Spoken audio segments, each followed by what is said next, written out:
there, readers, writers, and friends. Story Serpent here, and today we are talking about the Whisperwicks, Labyrinth of the Lost and Found by Jordan Lees. It's also illustrated by Viviane To, and it is what we would call a highly illustrated middle grade portal fantasy.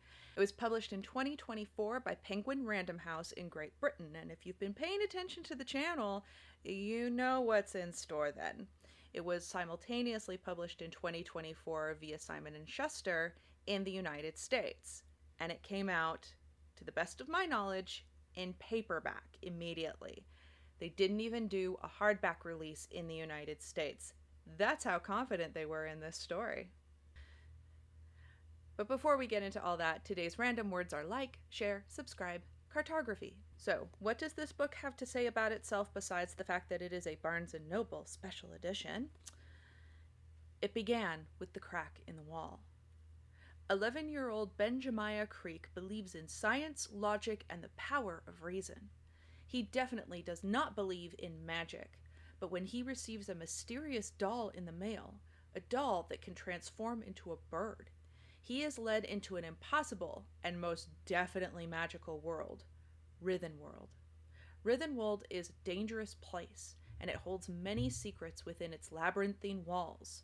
Monsters lurk, hanged men stalk, and at the center of its shifting, unchartable streets lives the Minotaur, a beastly creature who is an object of fear and terror. In no time at all, Benjamiah is swept into a perilous adventure with the fierce and brilliant Elizabella, a girl determined to solve the disappearance of her missing brother, who may be caught up in a decades-old conspiracy that could doom them all. Will Benjamiah ever find his way home, or will he be forever lost in the labyrinth? That's some fantastic back cover copy right there. It tells you exactly what to expect. We are promised that Benjamiah is going to be our main character, and that he will team up with Elizabella as the story unfolds. We are told that this is going to be a mystery, it's going to be adventurous. We are promised this labyrinthine, walled world that's going to be very different from ours. And based on just this beautiful cover here and kind of the atmosphere it's giving off, along with its purple sprayed edges, you guys, if the book's not worth the packaging, quit trying to make fetch happen. Quit trying to make spreads happen. They're not pretty. I don't like them unless the book inside is worth the hype. We're not doing this anymore. I don't like it. Knock it off. So as far as the packaging goes, like I said, we know this is a Barnes & Noble exclusive edition. I am not sure if you can get the hard copy in the United States. I'm sure you can. You know, Amazon has all things. But I don't know if I would be willing to spend the money. I got this on one of Barnes & Noble's buy one get one half off tables, and it absolutely belonged there. The binding is fine for a paperback. I didn't tear it up too much as I read through it. Although if you have children who are like really aggressive, I'm not sure that the glue is going to hold particularly well on this paperback edition. The wording on the front here is debossed in silver, so that's kind of pretty. I do like that. As soon as we get in, we've got stylized fonts that are very, very nice, and as I said, this is a highly illustrated novel, which means we have these nice full page illustrations throughout the book. As you can see, parts of it are a little more realistic, but the children, the people, are always in this sort of animated, cartoony sort of style. It occasionally didn't work for me. There were a couple of times where it looked like the child in the picture was sort of stuck onto this more realistic looking background, but for the most part they were lovely, super charming, super fun, everything you would expect from Brits doing illustration for sure. So what's working? The prose for the most part is fine, very competent. I think I caught one typo in there, so it was well proofread, it was well written. But you guys, the naming. Benjamiah, I think is supposed to be a combination between Benjamin and Jeremiah, but because they are both so close to actual names that most people have, seeing Benjamiah every single time, and it was every single time. He never gets called Ben. He never gets called Jim. It never gets shortened to anything else. He is Benjamiah the whole book, and she uses their names incessantly in conversation with each other, in description. It's everywhere. Elizabella is the same way. Now, Isabella is not just looking for her missing brother, it's her missing twin brother. You tell me if you've ever known a pair of twins who did not have nicknames for each other. But apparently not in Rivenwald, because Elizabella is Elizabella every single time she is named. It becomes tedious and annoying. I stopped reading their names completely and eventually just started referring to them as Ben and Liz in my head, because it was just annoying and tedious. So when you're doing your writing, folks, watch your naming conventions.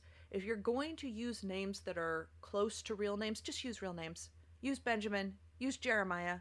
Don't make it awkward every time we try to read this name. And if you want to make something up, absolutely make something up. Use your imagination for sure. But if it's too close to something we colloquially, normally use in everyday language, it's just going to trip people up. It tripped me up. I'm an adult. Maybe if there's a kid who's never met a Benjamin or a Jeremiah before in their life, they might be okay with it. But if they do, they're going to find it annoying. It's going to trip them up. As far as the story goes, the story is highly atmospheric. It does an excellent job in terms of pacing. There were very few times that I found it moving too slowly or where parts of the story seemed irrelevant or superfluous. And it definitely arcs from beginning to end. You have this nice plot arc. You've got some fun and interesting reveals. There was even one part of the mystery that, I will own it, I got wrong. I thought there is an empty jar that is significant to the story at the very beginning. And I thought I knew what it was for. I did not. I was genuinely surprised by the twist that comes in the end, which when you're reading a labyrinthine story, you want your twists to be twisty, so well done there. I did feel like, in terms of story progression, that there were things that the kids should have known sooner. There are elements of the story that I feel like they had all the information they needed to figure out, and they didn't. I kept waiting for them to catch on and waiting for them to catch on. So, there was that one element where it's like, surprise, this is who I am. And I'm like, yeah, I've known for the first third of the book. Please stop. And it's very possible that kids reading this book will also catch on sooner than our main characters, to the point where the reveal won't be interesting to them. You want to be finding things out just a little bit sooner than the main characters are, not a third of the book sooner than the main characters catch on. At that point, you're just hanging out with dumb characters. As far as our characters, what's working? Benjamiah is a great main character. He is sincere, he's inquisitive, he likes learning, and he has really great motivations for wanting to take on this journey and sort of accepting this quest he's been, handed, that's been forced upon him in a way. And he responds to most of what's going on around him in a really sensible, thoughtful sort of way. He's a very sensible, thoughtful sort of character, and it's really nice being able to stick around with a character whose motivations make sense, and therefore their behaviors make sense. I appreciated Benjamiah as a main character very much. In terms of characters, what is not working? Elizabella. She is angry and snotty and just mean. She's just vicious. She can't accept any sort of help. She is And the book is clearly trying to force Elizabella on us. We're told Benjamia is the main character, but we meet Elizabella first. And we meet her in a moment where she's essentially threatening her twin brother. She's not a nice person. I'm not a fan. I don't want to spend time with her. But other characters in the book keep telling us, oh, I think she's quite charming. Oh, isn't she fun? Isn't she clever? Are there times where she does use intellect to do what needs to be done? Yes. She is, however, also a nearly amoral character. She's sort of a lawful evil kind of a character, if you understand. She doesn't really care who gets hurt as long as she gets what she wants. And a lot of the time, Benjamia is the one getting hurt. Like, the only reason I think he would be compelled to stay with her is because he's a good person and he wants to help find her brother, and that's a promise that he has made to her father. Speaking of her father, there's a weak man. There's a dude who has zero spine, zero get up and go. He has chosen to drown his sorrows over the passing of his wife in what is kind of described as opium-ish. It's definitely a liquid beverage that makes you go sleepy times, and I think they call it poppy syrup, in fact. So there's an obvious reference there. He has checked out of life. And the one good thing he seems to do is get Jeremiah out of his initial pickle of showing up in this labyrinthine world that he doesn't understand. He does show up with a spine at the end of the book, but because he has been such a milquetoast man up until then, and he only has these little moments of showing strength, I don't believe it. It's almost like, well, we need a strong character in this moment. Plot needs to happen, so we need Dad to be this character in this moment. It's very inconsistent, and I didn't buy it. I didn't buy for one moment this man who has chosen inebriation over his own life is about to stand up for Ben, is about to stand up for Liz. I just don't believe that it's going to happen. As far as world building goes, I know I already used the word atmospheric, but like, she nails it. She absolutely nails the atmosphere and the feel of this gloomy, squeezed in labyrinth with all these twisting streets, and she's done a really excellent job of creating this world in a way that is visual for the reader mentally and is visceral in a lot of ways. She's incorporating a lot of smell and touch so that you feel like you are immersed in the world with the kids. If that's what you are here for, that is a lot of fun. And while I love the idea of the labyrinth as a world unto itself, if you think about it too much, it doesn't really work, because part of the labyrinth's thing is it's unchartable. As it tells us in the back cover copy, this world is unchartable. You can't map it. And the way that is enforced is there's a magical forgetting that happens with the people in this world. You know where you live. You know the streets next to you, and maybe one or two streets beyond that, and that's it. How have they not starved to death? Where is all their food coming from? If you don't know how to get to a market that sells anything other than what you can produce in your street and the street next door, how do you have goods? How do you have shirts? The economics of such a world makes no sense. And in fact, part of the economics of this world is that color is of great value.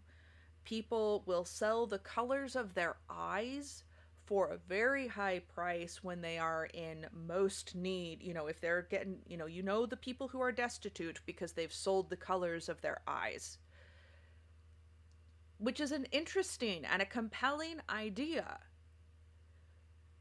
But how do those colors have worth? Can you trade color for goods and services? It doesn't really seem like you can, because they have money, and that money is not color per se. So how does color itself hold a value that is then monetary? This is clearly written by a human being who does not understand finance, doesn't understand economics, and doesn't know how to build that into their world properly. So while a kid will absolutely love the world building in here, any grown-up with and maybe even a clever 10 or 11-year-old who gets a hold of this, they might have some of these questions. Is it fun? It's totally fun. Does it do all the work it needs to do? No, it does not. It also does not seem to explain what happens if you go, say, into your own backyard and then beyond your own backyard. It doesn't explain whether or not there are walls everywhere, because it doesn't really seem that there are walls everywhere, and yet these streets are confined to a single row of buildings or houses, and sometimes it is just walls. It's just a very narrow street of walls that you have to navigate through. But again, it's very inconsistent in terms of the mechanics, the physical mechanics of the world and how those work. I don't think I get it. I don't think the writer 100% gets it. And if she does, she did not explain it properly in the book. In terms of themes, this book is very anti-wealth, very anti-capitalist, very anti-anybody making money and being rich. There's a lot of rich people are the worst, anyone who has anything of value is terrible, but also aren't these kids so lucky that Benjamiah brought a pack of playing cards with him which function as currency in this world? It's very strange, it's occasionally contradictory, but anyone who is particularly wealthy or has amassed a great deal of wealth, they're a villain. Like, no shockers there. Because apparently the Brits hate wealth and money, and everything I've read coming out of Great Britain over the last year has had something to say to that end. The adults aren't stupid, but like I said, they're very weak. They're very namby-pamby, or they're vicious and evil. It's kind of one of the two. There aren't a lot of great examples of grown-ups being good grown-ups in this book. I found that a little annoying. I mean, as far as intersectional feminism goes, all of the people that it's elevating are women, with the exception of Benjamiah, and Benjamiah is only okay because he is very sympathetic and very caring, and he spends a great deal of the book going, oh, I guess I was wrong because Elizabella said something. Oh, I guess I'm wrong because Elizabella is having a feeling. I really should try and be nicer to her, despite the fact that she has shown no effort to be nice to him or accept his help and his kindness until maybe the very end of the book, and even then, she's still sharp and vicious and sarcastic right to the end. She is horrible to her father.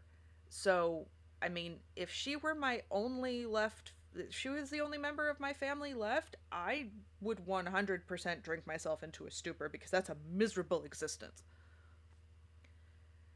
We also have the one constable in all of the law enforcement system that is, of course, a woman of color, and she doesn't really seem that interested in enforcing the laws. I get the feeling that we're being forced to like her. See this character? See how much you like this character? It's like, I guess she's okay. Sort of. I don't see her as being very competent in her job necessarily. I see her as being very milquetoasty, and I can see why crime would be a problem in the Labyrinth if these are the people heading things up. There's next door neighbors in both our world and Rithenwold that are gay men, I think. That's sort of the implication, but it doesn't get pushed, it doesn't get explained, it's not explicit. It's just, and these two guys that live next door. The implication is there, but it's not pushed. Overall, the story Serpent gives the Whisperwicks a mostly meh. It was fine. It's a good time for an atmospheric read. Ben Shamaya's not a terrible character to hang out with, and if you don't mind, if you can stomach Elizabella for 300 plus pages, remember, they're highly illustrated. There's a lot of pictures. It moves you through pretty well in terms of pacing. So, a mostly meh. There's some ideology in there, but it's not too pushy. So it's not too pushy, over the top, or dangerous in any way. Anyway, that's all I have for you today. If you've got a book you want to see the Story Serpent take on, feel free to put it down in the comments. And until next time, read on, write on, stay sharp.